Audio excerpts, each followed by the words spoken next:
আমরা সারা ভারত গণতান্ত্রিক নারী সমিতি এবং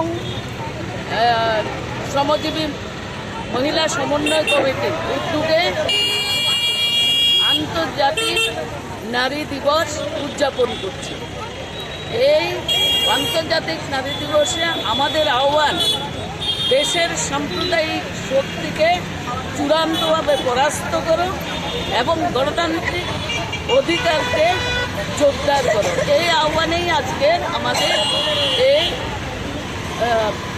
মিছিল এবং সভা।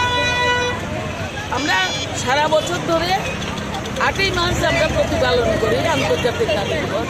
এবার 110তম আন্তর্জাতিক নারী দিবস।